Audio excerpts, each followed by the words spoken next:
Welcome to The Explainer. Today, we're going to break down a really powerful idea that challenges us to make a choice between two totally different ways of seeing the world, comfortable belief versus courageous thought. Okay, so let's just dive right in with a true story that perfectly sets up the whole problem here. It involves a high-ranking religious leader, a Shankaracharya, and, well, some pretty strange conditions for achieving enlightenment.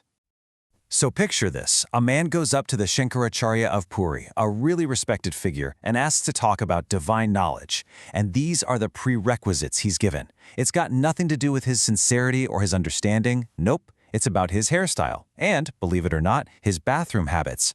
This one bizarre interaction, it really kicks off everything we're going to talk about.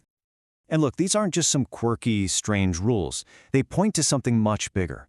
They represent a whole mindset where, these external rituals and these old handed-down rules have completely taken the place of any real, genuine internal searching.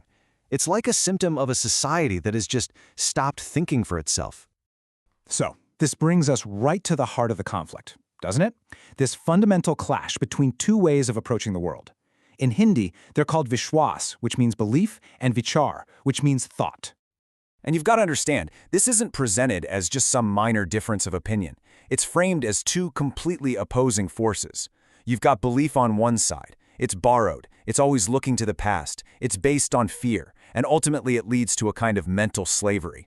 But then you have thought. And that's all about being original, looking forward. It actually takes courage, and it's seen as the only real path to freedom. Yeah, and the argument really doesn't pull any punches. I mean, look at this. The stakes are laid out in the bluntest way possible. It's basically a choice between a kind of living death, where you just parrot what you've been told, and a truly vibrant life, where you're actually out there engaging with reality. Okay, so this is super important. How belief is being defined here.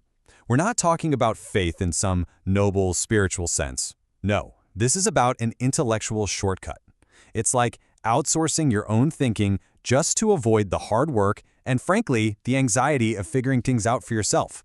It's like going to the store and just grabbing someone else's pre-made answer off the shelf.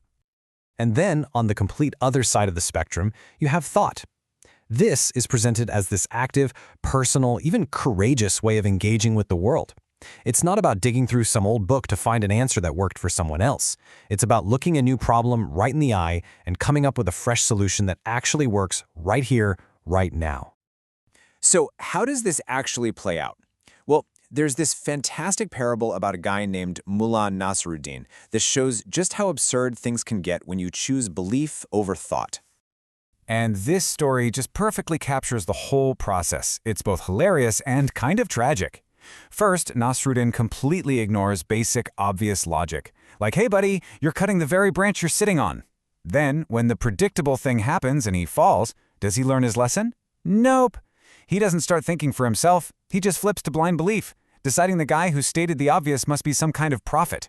And then he follows the prophet's next crazy prediction to the letter, even proclaiming that he's dead. But look, this isn't just a silly story about a fool, right? It's a really sharp metaphor for how whole societies can cling to ideas that are long dead. Nasruddin is alive, he can walk, he can talk, but he's convinced he's dead just because his so-called guru told him so. And isn't that exactly what we do sometimes? We ignore the living, breathing reality right in front of our faces because we'd rather stick to some outdated belief that someone handed down to us. All right, so if that's the problem, this blindness we put on ourselves, then what's the solution? This is where we get a really compelling example of what thought looks like when the pressure is on, in a real high-stakes moment. And this question really marks a shift. We're moving from just talking about the problem to actually looking at the solution. We're getting out of abstract philosophy and into what a practical, creative response to a totally unique problem actually looks like. So here's the setup. Imagine this. You're on a moving train in the middle of the night. It's pitch black outside, and your valuable watch just falls out the window. Now think about it. There's no rule book for this, right? No ancient text is going to tell you what to do. The easy thing to do would be to panic or just give up. But what does this man do? It's a moment of just pure creative thought.